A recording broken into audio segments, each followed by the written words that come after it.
नमस्कार, मैं हूँ आरती और आप देख रहे हैं वीएनएम टीवी। आजकल वैसे बहुत सारे कंसर्न्स हैं जो एज अ पेरेंट हमारे दिमाग में चलते हैं, स्पेशली बच्चों को लेकर।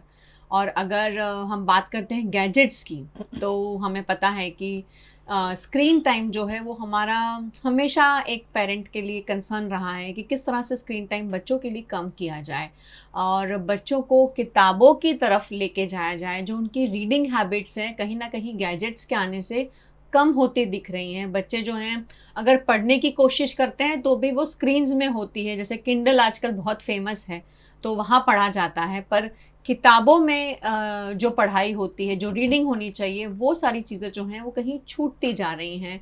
और काफ़ी हद तक बहुत सारे पेरेंट्स कई बार इसको लेके चिंतित रहते हैं कि किस तरह बच्चों को जो है वो रीडिंग की तरफ अट्रैक्ट किया जाए।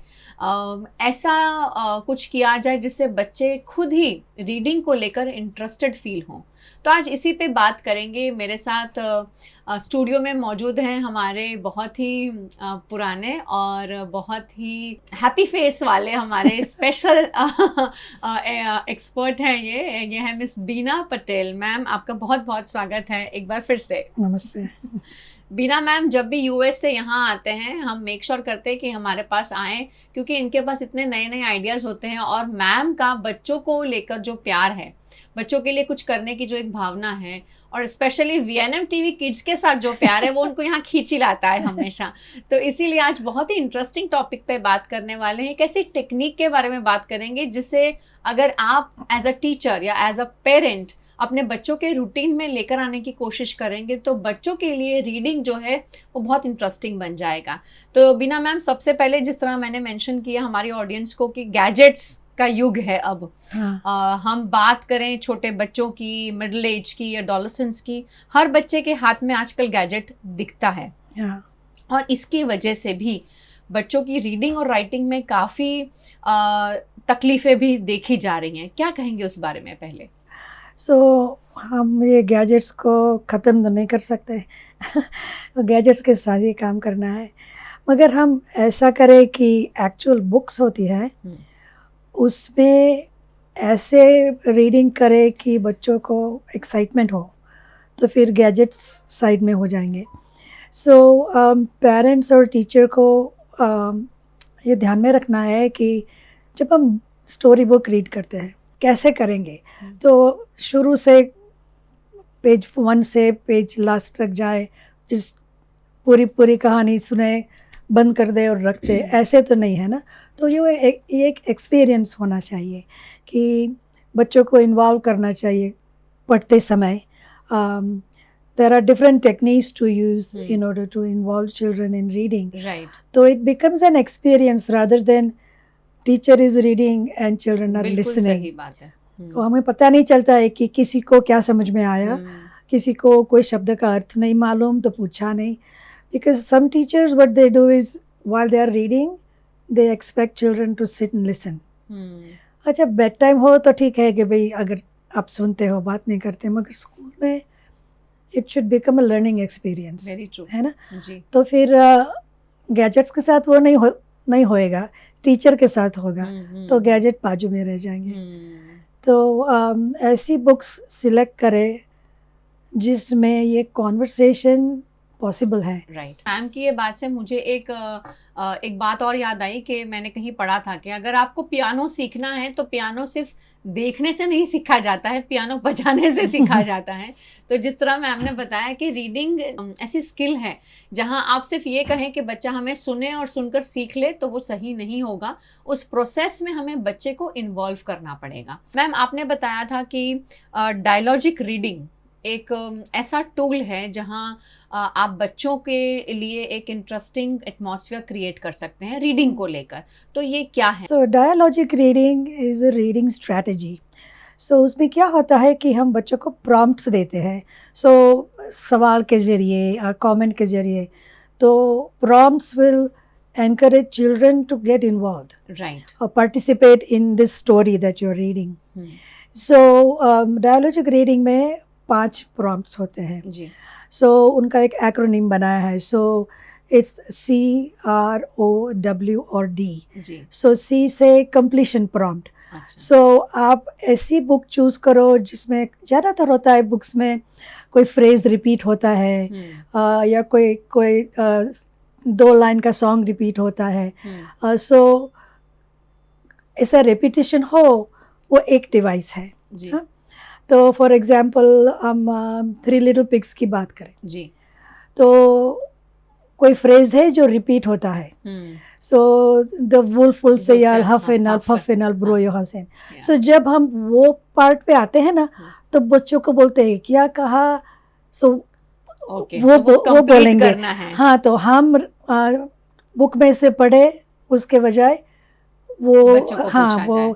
रिपीटेड फ्रेज हो तो हम्म. बच्चों बोलेंगे. हम्म, सो इतने एक्साइट हो जाएंगे, हम्म, कब फिर से कब आएगी मेरी बारी कहने की. हम्म, वो तो है कंप्लीशन. सो वो कंप्लीट करते हैं. हमने बोला क्या कहा, हम्म. बच्चे कंप्लीट करेंगे huff Right. And I'll puff, right.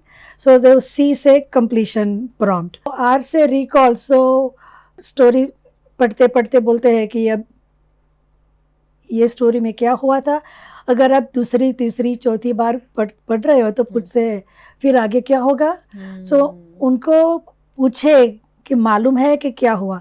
और पहली बार पढ़ते हैं तो आधी स्टोरी हुई, तो फिर पूछे कि अभी पहले क्या हुआ था, तो रिकॉल कर सके वो. अगर ध्यान देते हैं तो फिर वो बोलेंगे कि ये हुआ था. राइट. सो ये थ्री लिटिल पिग्स में बोलते हैं कि पहले पिग का हाउस किससे बना था हाँ. और कैसे गिर गया था. हाँ. सो फिर आप आगे जा सकते हो. Correct, correct. सो आर से रिकॉल. सो सी और आर.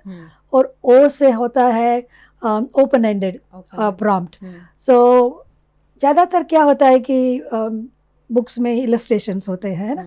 तो अगर कोई ऐसी बुक है कि जहाँ बहुत डिटेल्ड चित्र हो, इलस्ट्रेशंस हो, तो आप पूछ सकते हो कि आप क्या देख रहे हो ये पेज पर. तो स्टोरी के लगते ही आंसर होंगे. पूछते हैं कि ये पेज में आप क्या देख रहे हो. तो आपने कोई पिन पॉइंटेड क्वेश्चन नहीं पूछा, ओपन क्वेश्चन पूछा. तो एक लड़का बोलेगा कि मैं ट्री देख रहा हूँ और मैं ये पिग देख रहा हूँ, उसका घर देख रहा हूँ. सो illustrations detailed हो, वैसी books lend themselves really well to this open-ended questions. Right. So completion, repetition और open-ended question. जी. होता है W. W से all kinds of questions which are like the WH questions. What, how, where, why वगैरह. तो आप वो prompt से आप सवाल कर सकते हो कि थ्री लिटिल पिग्स में आप बोल सकते हो कि तीसरा घर क्यों नहीं गिर गया. सो उनको सोचना पड़ेगा कि कैसा था, क्यों नहीं गिरा, पहला घर क्यों गिर गया, दूसरा घर क्यों गिर गया, तीसरा क्यों नहीं गिर गया. So all these WH questions पूछ सकते हैं, जो भी रेलेवेंट हो आपकी स्टोरी के लिए. करेक्ट. तो फिर इससे क्या होता है कि वोकैबुलरी बढ़ती है. Right. So all this devices have language benefits. So vocabulary बढ़ती है और स्टोरी का स्ट्रक्चर मालूम होता है कि स्टोरी में क्या होता है कि सेटिंग होता है, कैरेक्टर्स होते हैं और एक कोई प्रॉब्लम आता है और इसका सोल्यूशन आता है और फिर एंड होता है. सो हम बच्चों को नहीं कहते कि अगर बात स्टोरी लिखनी हो तो आपको ये सब चीज़ें ध्यान में रखनी पड़ेगी, हम ऐसा नहीं कहते हैं, मगर इस चीज़ों की तरफ ध्यान हम उनका ड्रॉ करते हैं. तो पूछ सकते हैं कि भाई क्या तकलीफ आई थी पिग्स की लाइफ में, तो वो दैट वाज द प्रॉब्लम और उसका सोल्यूशन क्या हुआ. तो पहले पिग के पास सोल्यूशन नहीं था, दूसरे पास भी नहीं था, तीसरे के पास सोल्यूशन था. तो ये all these aspects of making a story, you can draw their attention to that through your questions. Right. So वो नहीं कहेंगे कि this is the literary device, ऐसा नहीं बोलेंगे, मगर आप उसको expose कर रहे हो, है ना. तो ये WH questions have so much opportunity of so many kinds of questions. Right. और last है D. So D होता है distancing prompt. That means book और लाइफ को कनेक्ट करो. तो अगर आप ये स्टोरी पढ़ रहे हो तो फिर अगर आप फील्ड ट्रिप में फार्म में गए हो तो पूछे मालूम है हम फार्म में गए तो पिग्स देखे था ना, तो ऐसे ही पिग की ये स्टोरी है। सो आप बुक से लाइफ को जुड़ रहे हो Correct. और लाइफ को बुक से जुड़ रहे हो, तो ये कैरेक्टर उनको बहुत क्लियरली समझ में आएगा कि Right. पिग की बात कर, हमने पिग को देखा था। ज़्यादातर क्या होता है कि पिक्चर में देखते हो मगर रियलिटी में नहीं देखा है। Right. तो whatever however much possible you can connect book to life, either to objects or to experiences. हाँ, कि आपने कभी कोई प्रॉब्लम सॉल्व करने की ट्राई किया था और हुआ था या नहीं, जैसे कि पिग ने घर बनाने से किया। Right. So the last one is important. It takes them out of the story but into real life. तो वो कनेक्ट हो सकता है स्टोरी के साथ। Right. Right. सो डिवाइस से ये सब नहीं होगा, है ना? Correct. सो टीचर को ये strategies of posing prompts for children, not giving them answers but posing questions with a different kind of prompt, whether it is connection prompt है या book to life prompt है, different kind of prompts, whatever is relevant, इसके ज़रिए story में involve कर सकते हैं। Right. फिर मैंने बहुत साल पहले ये स्टोरी बुक ऐसे ही प्रेजेंट की थी, तो फिर ब्लॉक कॉर्नर में जाके घर बनाते हैं। अच्छा। दूसरा घर बनाते हैं तो गार्डन में से स्टिक्स ला के बनाते हैं। और दूसरा वो गार्डन में लॉन कटिंग आया तो ग्रास ला के फिर बोलते हैं कि देखो 3 पिग्स के जैसा हम घर बनाएंगे। सो आउटडोर एक्टिविटी में 3 पिग्स के घर बनाए, कौन सा वेदर, कौन सा स्ट्रांग है, कौन सा नहीं है।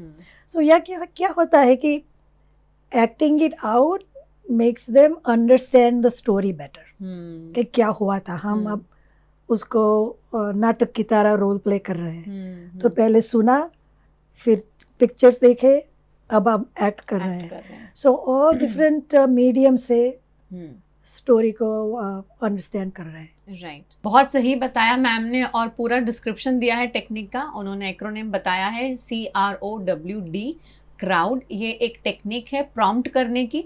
अगर आप इसको अपने वहाँ पर स्कूल्स में या पेरेंट्स भी घर पर अगर ट्राई करना चाहें तो बिल्कुल कर सकते हैं। जब आप स्टोरीज कहते हैं अपने बच्चों को, तो अगर आप ये सारे फेजेस, ये सारी स्टेजेस में अगर बच्चे को इन्वॉल्व करते हैं तो बच्चा उसका भाग बनता है। इन शॉर्ट कहने का मतलब ये है कि हम सिर्फ बोलें और बच्चा सुने, उससे बच्चे को स्टोरी नहीं समझ में आएगी, या बच्चा रीडिंग के लिए अपना इंटरेस्ट नहीं दिखाएगा, या फिर एक्सप्रेशन के लिए भी इंटरेस्ट ना दिखाए। पर हाँ, जहाँ आप बच्चों को इन्वॉल्व करते हैं ये सारे डिफरेंट स्टेजेस में, तो बच्चा खुद भी उसको रिलेट कर पाता है। और सिर्फ किताब से नहीं, किताब से रियल लाइफ में भी वो चीज़ें कैसी दिखती हैं, वो प्रैक्टिकली भी आप उसको इन्वॉल्व करते हैं, तो उससे बहुत अच्छा और पॉजिटिव अंडरस्टैंडिंग डेवलप होता है। मैम, आपने बात की क्राउड टेक्निक की, हमने बात की डायलॉजिक रीडिंग की।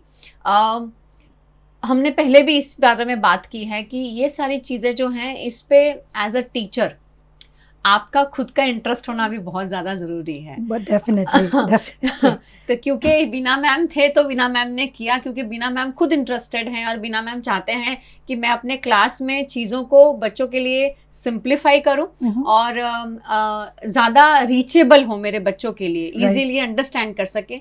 तो आपने वैसा क्रिएट किया।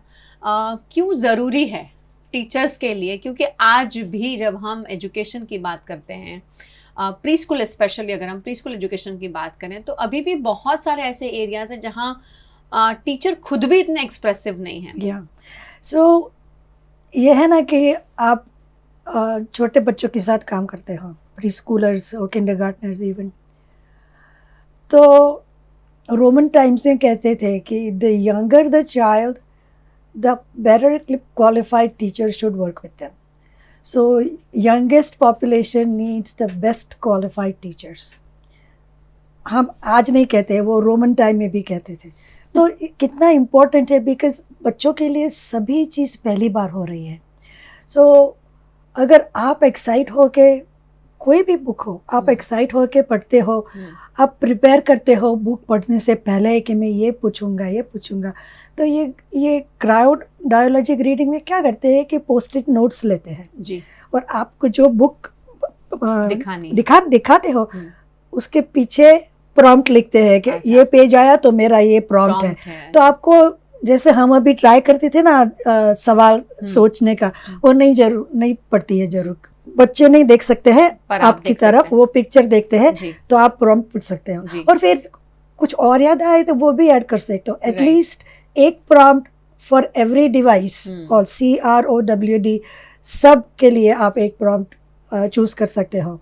अगर बुक ऐसी हो कि उसमें वो डिस्टेंसिंग का 2-3 बार अपॉर्चुनिटी है तो कर सकते हैं। जी, तो जैसे भी टीचर्स यंग चिल्ड्रन के साथ काम करो, it's more difficult than working with older children because you can not take anything for granted. कितनी सारी चीज़ें हैं जो पहली बार हो रही है ना। तो कॉन्सेप्ट पहली बार हो रही है, सर्टन स्टोरीज पहली बार हो रही है। सो फर्स्ट एक्सपोजर होता है ना, तो अगर वो एक्साइट नहीं हो तो फिर फिजल जाता है। तो छोटे बच्चों के साथ काम करने में हमारा खुद का ग्रोथ ज़्यादा होता है। Very true. you know so you get to know yourself and you get to know how to reach each child because बच्चा नहीं कहता है कि मुझे इस तरह से समझ में आएगा, उस तरह से नहीं आएगा। आपको फिगर आउट करना है कि कैसा तरीका किस बच्चे से काम करेगा। जहाँ मैम ने कहा कि जितने छोटे बच्चे उतनी एक्सपीरियंस्ड टीचर होनी चाहिए, लेकिन हमारी करंट सिचुएशन उल्टी है मैम। उनको लगता है कि जितने छोटे बच्चे हैं कम एक्सपीरियंस टीचर भी होगी, ऐसी टीचर जो शायद इस फील्ड की भी ना हो तो भी चल जाएगी। I know, that is so sad. बहुत ही गलत चीज़ है ये सिचुएशन है। और आई थिंक लोगों को इवन आई फील के पेरेंट्स अगर इतना समझ जाते हैं कि जब वो किसी स्कूल में एडमिशन के लिए जाते हैं तो थोड़ा सा पूछें कि उनके बच्चे के साथ काम करने वाली टीचर जो है उनकी क्वालिफिकेशंस क्या है, क्या किस तरह से पढ़ाती है, उनकी आइडियोलॉजी क्या है। तो आई थिंक उससे भी आपको एज अ पेरेंट बहुत सारी चीज़ें पता चलेंगी एंड आई थिंक आप सिलेक्ट कर पाएंगे कि आपके बच्चे के लिए क्या सही है और क्या गलत है। तो रीडिंग और राइटिंग जो है ये ऐसी स्किल्स हैं जिसमें आई थिंक बच्चों के लिए इंटरेस्टेड फील करना थोड़ा डिफ़िकल्ट है, लेकिन अगर वो आप एज अ टीचर उसको उनके लिए इंटरेस्टिंग बनाते हैं, आप एज अ पेरेंट इंटरेस्टिंग बनाते हैं, तो डेफिनेटली वो प्रोसेस बहुत ही सिंपल हो जाता है। क्योंकि हम रीडिंग एंड राइटिंग को ज़बरदस्ती टूल की तरह यूज़ करते हैं। हम कहते हैं कि इतना लिखना पड़ेगा, एक चीज़ को 10 बार लिखो और लर्न करो। रीडिंग बच्चे को बोली जाती है पर पेरेंट खुद रीड नहीं करता है। तो ये सारी सिचुएशंस जो हैं फिर वो कहीं ना कहीं बच्चा उन चीज़ों को डिसलाइक करने लग जाता है। क्या कहेंगे उस बारे में मीना मैम? बहुत सही बात है, क्योंकि देखो हर एक का इंटरेस्ट अलग अलग बातों में होता है। सो अगर आपके क्लास में प्री स्कूल में 10 बच्चे हो, 3 बच्चों को ये स्टोरी टाइम बहुत अच्छा लगता है, 2 बच्चे को नहीं लगता है। तो उनको स्टोरी अच्छी लगती है मगर बैठ के सुनने में नहीं, उनको स्टोरी एक्ट करने में। करेक्ट। और दूसरे 2 बच्चे हैं, उनको ये स्टोरी का पिक्चर बनाने में इंटरेस्ट है। So as a teacher they are all experiencing the same thing in different ways, right? So अगर आप ऐसा फिक्स्ड थिंकिंग रखो कि मैं ये स्टोरी आपको सुनाती हूँ, शुरुआत से ख़त्म होए तब तक कुछ बोलना नहीं, सुनना ही है, तो बच्चे तो चले जाएंगे कहीं भी मगज में, यू नो। तो आपका जॉब है कि आप इंटरेस्टिंग बनाओ कि उनका ध्यान खींच के आपके तरफ आए जी। तो आपको ये करना है एज अ टीचर, उनको इनवाइट करना है, फोर्स नहीं करना है, वो खुद आपके पास आए कि चलो आज स्टोरी सुना। राइट। सो फिर जो टीचर स्टोरी एनेक्ट करते हैं, ऐसे बच्चों को इन्वॉल्व करते हैं, शुश नहीं करते हैं, बच्चे उनके कॉर्नर में जाएंगे स्टोरी सुनने के लिए, है ना। तो you have to give them what they need. Right. They don't need to sit down and then shut up and listen. They need to get involved. Right. Play with it instead of just one way traffic, you know. बहुत सही बातें बताई ma'am ने। और हमेशा जब ma'am हमारे साथ जुड़ते हैं तो ये उनके टेक अवे मैं तो लेके जाती हूँ। ऑडियंस को भी पता है कि मैम हमेशा इन बातों पे एम्फसाइज करते हैं कि बच्चों को किसी भी एक्टिविटी में अगर आप इन्वॉल्व करते हैं तो बच्चे बेटर सीखते हैं। तो उनका इन्वॉल्वमेंट जो है वो बहुत ज़्यादा ज़रूरी है। और एक तरफ कम्युनिकेशन या एक तरफ की लर्निंग नहीं होनी चाहिए, जितना टीचर बोल रही हैं उतना ही बच्चे को भी रेसिप्रोकेट करने का चांस और अपॉर्चुनिटी मिलनी चाहिए, तब हम भी समझ पाएंगे एज अ टीचर कि उसने कितना इस चीज़ को ग्रास्प किया है। राइट? हमारी ऑडियंस के लिए क्या मैसेज देंगे आप? मैं ये मैसेज दूंगी कि छोटे बच्चों के साथ बहुत लगाव के साथ काम करो। एक्सपेक्ट नहीं करो कि जो आप बोल रहे हो वो सब अंदर जा रहा है। एवरीवन लर्न्स डिफरेंटली, और ये बच्चा आपका हो या आपके क्लास में हो, किस तरह की प्रथा से वो सीख रहा है। 10 बच्चे हो तो 10 different ways of love teaching and learning. मगर इससे क्या होगा कि आप you will be able to reach the child, you will be able to take him from step 1 to step 2. उसके साथ आपका भी ग्रोथ होगा कि आपको 3 तरीके से एक ही कॉन्सेप्ट बताने की आवश्यकता लगेगी, और आपको ये बात समझ में आएगी। फिर 2-4 महीनों भी 2-4 साल के बाद आपको ये सोचना भी नहीं पड़ेगा। आप अनायास दर एक बच्चे के साथ वो ये बच्चा कैसे सीखता है, ये कैसे, क्या पसंद है क्या पसंद नहीं, तो आपको just everything should be made available so that everyone has a way to go and learn, है ना। तो आपको एनवायरनमेंट क्रिएट करना है, फर्स्ट आपके दिमाग में, फिर स्कूल में। Very well said. बहुत सही बात बताई मैम ने कि स्पेशली जब आप एक अर्ली एजुकेटर हैं तो आपके कंधों पे बहुत बड़ी रिस्पॉन्सिबिलिटी है। ये हम सभी के लिए, आपके अकेले के लिए, मेरे लिए भी बहुत ही बड़ी बात है, क्योंकि कोई माँ बाप आप पे ट्रस्ट और विश्वास करके अपने बच्चे को छोड़ के जाते हैं, और वो इस विश्वास पे छोड़ते हैं कि यहाँ से कुछ सीख के आएगा जो शायद हम नहीं सिखा सकते हैं। तो आई थिंक वो चीज़ हमें कभी नहीं भूलनी चाहिए कि ये रिस्पॉन्सिबिलिटी हमारे शोल्डर्स पे है, और हमारे पास आने वाला बच्चा जो है वो हमारा बच्चा है, उसके लिए हमें बेस्ट करना है। जिस तरह मैम ने कहा कि अगर 10 बच्चे हैं तो 10 की सीखने की और लर्न करने की टेक्निक्स अलग हो सकती हैं। तो आपको एज अ टीचर ये चीज़ समझनी है कि मेरे जो वो 5वां बच्चा है वो किस तरह सीख पाएगा। शायद ये 4 सही जैसे मैं सिखा रही हूँ वैसे सीख लेंगे, लेकिन ये 5वां बच्चा जो है इसको अलग तरीके से सिखाना पड़ेगा। तो शायद मैं लिखा के या बोलकर वो नहीं कर रहा है तो मैं उसे क्ले मोल्ड करके सिखाऊं, या मैं उसे पेंटिंग करके सिखाऊं। पर वही है कि हर बच्चे की इंटरेस्ट अलग अलग होती है, और उसे उसकी कैपेबिलिटीज़ को समझना हमारी रिस्पॉन्सिबिलिटी है as a teacher. Beena ma'am, आपका बहुत बहुत शुक्रिया हमारे साथ आज जुड़ने के लिए।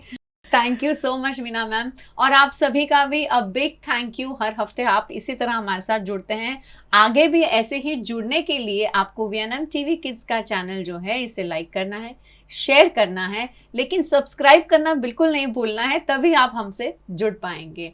अपने घर में सेफ रहें, सुरक्षित रहें। नमस्कार।